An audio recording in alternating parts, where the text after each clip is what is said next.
Hey everybody, Rhinosaur here. Today we're going to be doing a preview of the Chicago Blackhawks season. Probably should put 2021 in there.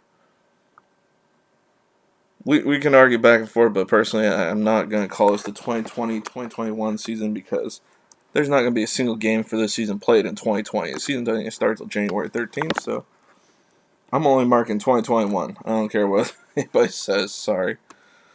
But these are additions to Chicago this year. You got Nikita Zadorov. I think he could be a solid defensive add, but he's more of a physical presence than he is an offensive and really even a defensive one. I mean, he was scratching a lot of Colorado games last year that I noticed. So, I mean, we can watch all day his hits, especially the ones on Mark Scheifele from a few seasons ago, because those are just amazing hits. But I think that's pretty much all he can provide. He's kind of like for those who've been watching through the 2000s, Kyle McLaren back early when he was playing with San Jose with his hip checks. Dude could hit, but that's all he provided for the team. He couldn't do much else. So that's the kind of player I think Zadorov is. I mean, he could still learn. He's still young. So we'll see. I mean, he might learn a lot from playing with someone like Duncan Keith. We'll have to see. They also added in that trade Anton Lindholm, who's probably just going to be a minor leaguer or just play in Europe and never come over. I'm not sure if he actually is over here or not. You got Brad Morrison they added via trade. That was like a minor league deal. Brandon Peary via trade. I mean, the guy can add. He can score, but terrible defensively and can't do much else other than score. So, I mean, you're looking for someone to plug into your lineup when there's an injury. Good plug-in. But that's pretty much what he'll provide for you. Matthias Janmark, they got from Dallas, 1 year, $2.25 million. I think Dallas is really going to miss him this year. He's a solid secondary or third scorer, which is nice. I mean, he can provide some. He's not going to get you like 20, 30 goals a year, but he's probably going to get you a steady 15 goals a year and probably like 15, 20 assists. So he's probably a 25 to 30 point guy. So he's a solid third liner, that's for sure. Lucas Wallmark, 1 year, $950,000 deal. He can provide some back ends, not back end. I'm sorry, he's a forward. He can provide some. I don't want to call it secondary scoring because he's not in the second or third line. It'll be more probably like a fourth liner for him, but he can provide some offense from back there. Carl Soderberg, same type of thing. At this point in his career, he just signed actually, what was that? Was that Christmas Eve when he signed? It was just like a couple days ago when he signed his contract, or was it yesterday? I don't know. He signed recently though, but he's going to provide the same type of thing, just some backup scoring. He's a solid two-way guy, so he could do that for him. Probably third line is my guess for him. They traded Brandon Saad and Dennis Gilbert to Colorado. I believe that was the deal for. Yeah, that was the one for Zadorov and Lindholm. So that's what they traded back. I mean, Saad, I was kind of surprised they traded him again. What, they traded him to Columbus 3 years ago, traded back for him, and now traded him again. What, are they going to trade for him next year? So we'll have to see how that. We'll have to keep an eye on that trade possible. Here's the headlines. Trade deadline. Brandon Saad returns to Chicago again. It's kind of like for old-time Sharks fans. It was like Jeff Norton back in the early days of the Sharks franchise. It was like every trade deadline, he'd be traded back to the Sharks. It was kind of incredible to watch. Dylan Sakura from Vegas. Went to Vegas. Oops, I forgot to put 2 there. My bad. Oli Mata to LA. He just did not mesh well. He did not help their defense. I think his injuries have really pushed him back. He looked like he was going to be a great defender. Then he got a few head injuries, and I don't think he's been the same. Joseph Cramarosa went to Minnesota. That's not a big loss. That's a minor league move. Corey Crawford in New Jersey. I think that one's going to hurt. I can't remember. Did they even add a goalie? I don't think they. Oh, no, wait, they did. How come I didn't put it in there? Who'd they add? Hold on 1 second, everybody. Oh, no, they didn't add a goalie. Ooh, they're in trouble. Their goaltending is very suspect. Then you got Ian McCoshen, I believe how you say that, to Minnesota. Drake Kajula, he was, I think, playing third line for them to Arizona, which, now that he just signed right after I did the Arizona video, so he doesn't really help him, and now losing Derek Stepan doesn't help Arizona's offense in any way. Helps their cap, but not their offense. Slater Cook just signed with Edmonton, and I don't care what anybody says, saying his last name is just fun. I don't care if he's not that great of a player, but Cook is an amazing name. This is who they re-signed. Not many guys. Only Dominic Kubalik, 2-year, $3.7 million. We'll see if he can rekindle the flame that he had last season. He had an amazing season last year. I don't think anybody saw that coming. I don't even think he saw it coming because he seemed just as surprised with all the goals he was getting. Malcolm Subban, 2-year, $850,000. At this point, he looks like their starting goalie. And I don't think that's going to end well for them. They really need to get somebody in the goal that is a true starter. I can't believe they let Corey Crawford just go like that. It's incredible to me. Because, I mean, look at their cap right there. They're at $77.2 million, basically. They have $4.2 in cap space. I mean, I'd have to look at what Corey Crawford signed for, but it's like you couldn't have, I'm sure he would have taken a discount to play for him. But, I mean, he is often injured, so we'll have to see how that season works out for him, but we'll see. I mean, they need to get somebody in goal. I mean, that's what's going to kill them this year. That and their defense is fairly old nowadays, but we'll have to see if Seabrook returns. Alright, so this is where the forwards sit. I mean, you got a lot of cap tied up in those two right there, Kane and Taves. They're both only 32. I mean, they still both provide a lot of offense and are good, solid forwards. I mean, Taves is probably still one of the best two-way forwards in the league. Patrick Kane, I mean, when he wants to, he could be dang near unstoppable. I mean, they need DeBrincat to provide more than he did last year. He took a step back last year, and that $6.4 million, honestly, he should be getting around that $3.7 million that Kubalik is at this point if he's only going to score what he did last year. He did not provide what he did the previous season where he had like 40-odd some goals. I think last year he only had like 18 goals all season, I think, if that. I could be wrong. Correct me in the comments if I'm wrong, please. I don't like to give misinformation about that, but that's what if I remember correctly it was. Zach Smith will be fourth line. I mean, that's a lot of money for a fourth liner, but he's a UFA after this year. Janmark is. Soderberg is. They still have Dylan Strome they have to re-sign.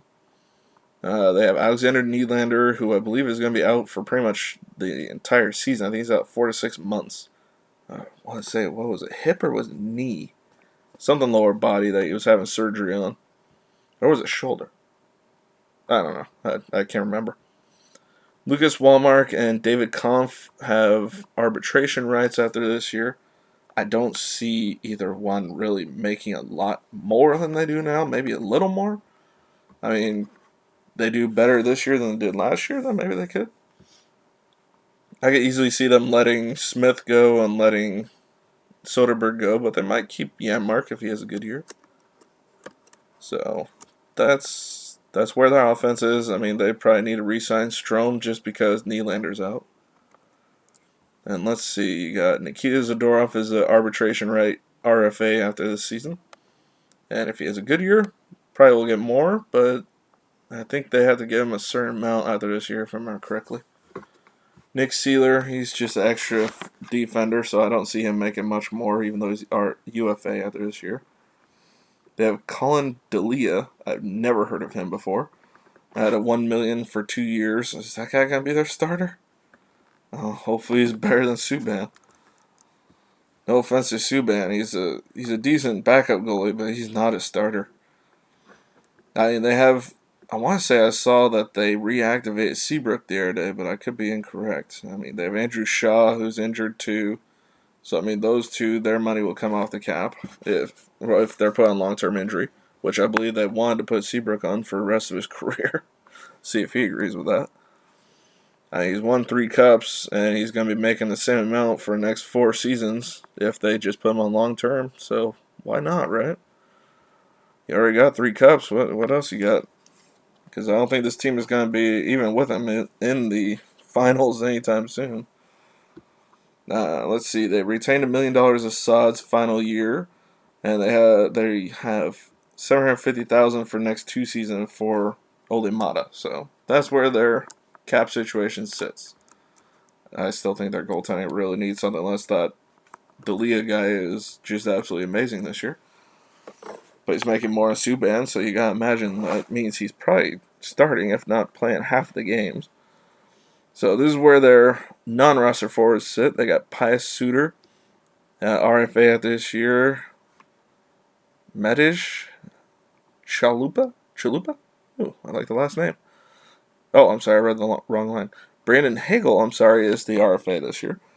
Brandon Peary, UFA, he could probably re-sign cheap. John Quinville and Brad Morrison, RFAs after this year. So, I mean, I don't see anybody who really stands out as going to be absolutely amazing, but sometimes those are guys who end up being the best. I believe Ian Mitchell is one of their better prospects there, so who knows? He might get some time this year. And I believe, there it is. Lucas Carlson and Anton Lindholm, both defenders, are RFAs after this year. They got Matt Tompkins, a UFA after this year. I don't see anything that suggests to me they have a goalie coming up that is going to be a starter. And then, let's see. This is how their draft went. They drafted number 17, Lucas Reichel. I was really hoping that he'd fall back to the Ducks at 27, but didn't happen. I was kind of sad to see him go. But Lucas Reichel there. His father used to play for Calgary. Wait, right? No, am I thinking Reinhardt? I'm thinking of Reinhardt. I don't know, I have to look at where his dad played again. Drew Comesso, goalie. Number 46. Number 79, Landon Slaggert, center. 81, Wyatt Kaiser, defender. 110, they got Michael Krutil, a defender. 141, Isaac Phillips, a defender. 172, Chad Yetman, a right winger. And number 188, Louis Crevier. So they got 4 defenders out of their 8 picks, and 1 goalie and 3 forwards. So you tell defense was definitely a late round choice. So they definitely want to rebuild that defense.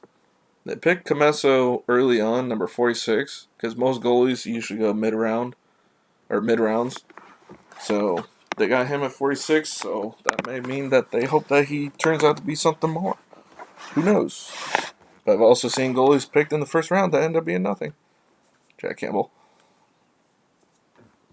Alright, here's what they got draft-wise. They don't have a third-round selection next year, but they have all their other picks for the next 3 years.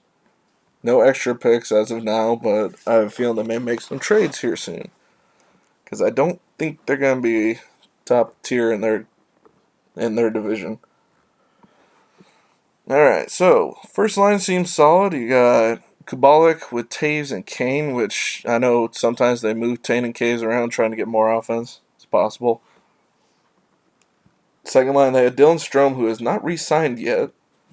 But we'll see, because I'm sure he will, especially now they lost Nylander. But you got Janmark, Strome, and DeBrincat. I think at times they may move Taves there, just because him and DeBrincat could provide some offense. But I think they also can switch DeBrincat to left on this first. So they move around a lot. You got, they have Pius Sutter playing third line winger. Carl Soderberg, the center, and Ryan Carpenter, right wing. Oh my God, why would you put Ryan Carpenter on a third line? That guy's fourth line at best. Brandon Peary, left wing on the fourth line. I can see that, or him being an extra, especially now with all the injuries they have. You got Walmart at center there, and you got Conf on right wing. I mean, if anybody didn't see on not Christmas Day, day before Christmas, or 2 days before Christmas, Kirby Dach hurt his wrist in the World Juniors. That's their big, really young offensive dynamo forward. So that one hurts, losing him, because he probably would have been playing at least second line this year, if not possibly popping into first line at times. Nylander would have been a second line winger. Zach Smith, that's fourth line, but he's injured right now. I didn't say that before. I guess he's injured. Andrew Shaw could have popped in the third line, probably in Ryan Carpenter's place, but he's out. I believe that was a concussion mid-year last year he's been still dealing with. You got, for some reason, they have Seabrook with Keith here, and there's no way he'd be playing. He'd be like 6th defender at best. at this point in his career. I'm surprised Keith is even on the first one anymore. Honestly, I think I could see Adam Boquist plug into where he is right there. They had Dehan and Murphy, Zadorov, and whoever their extra is going to be. Goalie Dalia and Subban. Like I said, their defense, their goalie, really suspect. I mean, they have offensive guys. That's not a problem. They're going to score goals, but they can't stop goals is the problem. There's their scratches. You got Nick Seeler, Brandon Hagel, Matthew Highmore. There's their taxi squad list so far. You got Ian Mitchell, who honestly probably could make the team on the defense, since it's really meh. And I'm sorry, but I want to see Chalupa score a goal just so I can hear Chalupa with a goal! That'd be amazing to hear Chalupa score a goal. And it'd be hilarious. Training camp, you got the list there. I mean, I don't see anybody that stands out as a big name. I think that Mackenzie Entwistle actually played last year. So we'll see if he maybe gets a few games in. I think he was. Or maybe playing somewhere else. Because they acquired him through trade, it said. You got minors, you got like 2 guys listed. Loaned, you got 1 guy loaned. Prospects, I mean, Reichel, I don't know if I think he signed a contract in the German league, so I don't think he can come over without the team and him mutually agreeing to it. And this late in their season, I don't see them doing that. But who knows? They might. Doubtful, but they might. Then they have Parker Fu. That just has a fun last name. You got Alex Vlasic, someone they drafted, was that last year, early on. Might get a look. But yeah, I mean, I don't see anybody in the goaltending that stands out, at least this year. So here's the top prospects. You got Ian Mitchell, defender, had 32 points in 36 NCAA games, which, if they had him listed in the training camp, that must mean that he signed a contract, which means he is not in the NCAA anymore. You got Kevin Lankinen, a goalie, was 8-10-2 in 21 AHL games. Who knows? He might get a shot just because I don't think the other two are going to be able to do a whole lot. Pius Sutter, 53 points in 50 National League games, which is the Swiss League. Philip Kurashev, 19 points in 36 AHL games. Maybe gets a look, who knows. Nicholas Bodin had 0 points in 1 NHL game and 15 points in 59 AHL games, which suggests to me more of a stay-at-home type of defender. So he might get a few games in too, since he already had 1 last year. And for some reason, the NHL website did not list Lucas Reichel as a top 5 prospect for them, which I'm kind of surprised. So I'm putting him there because I think he may be. Brandon Hagel, he's a winger. Evan Barrett, a center. And Wyatt Kalinick, a defender. And if I ever say a name wrong, please correct me in the comments. I do not mind being corrected on that because some of these names are crazy, especially when you get to the Finnish names. Really fun names. For me, Chicago's going to be a bottom-range team. I don't see them being top of their division, barring everybody ahead of them having major injuries to half their teams. But, I mean, weird things have happened, but I really don't see it. I really don't. I think they'll finish bottom to maybe middle just because their division is not the greatest. I mean, you got Detroit, Florida, possibly even Nashville that they might finish ahead of, maybe even Columbus. I mean, they could finish. I can see Tampa, then Dallas, then Carolina, then Columbus. So they could finish as high as 5th, but also as low as the worst. I mean, I don't see them finishing lower than Detroit, but they possibly could. It just depends on how the year goes. I mean, that defense and the goaltending really does not suggest that they're going to be top tier in any way. I'm sorry to Chicago fans. I have family that are Chicago fans, so sorry to them ahead of time, but this ain't your year. I'm sorry. And you know what? That's my team right there, so, and if you watch the video on what I said about them, they're not having a good year either, so. don't feel bad if your team's bad. You might get a better chance, but this draft, half the guys aren't even ever going to play a game this year. So I don't know how the draft's going to look because you're just shooting and hoping that you hit something. Like, you don't know what the heck you're going to get in the draft this year. There's the top guys that everybody expected to be at the top already, but by the time they get drafted, they may not have played a game in almost 2 years. Some of them may, like Adu Ratti. He's one of the top prospects for this one. I mean, he plays in Finland, so he's been playing. But a lot of them, like Shane Wright, I know I've heard his name thrown out there. He hasn't played for a little while now. So, for guys like that, it's like, what are you going to really get? And then later first round, it's like, how do you pick after the first few top prospects that everybody expected to be top prospects? We'll see. But Chicago definitely going to get a chance, I think, at one of the top prospects. So we'll see. But that's it. Make sure that if you're a subscriber, thank you for subscribing, watching. Hit that notification button so you get notified when I drop videos. And make sure if you are not a subscriber, subscribe so you can see and hit that notification bell so you can see the next videos. And I will see you next video. Make sure to like, share, comment, and I will see you next video, everybody. Bye. Did not hit the stop button.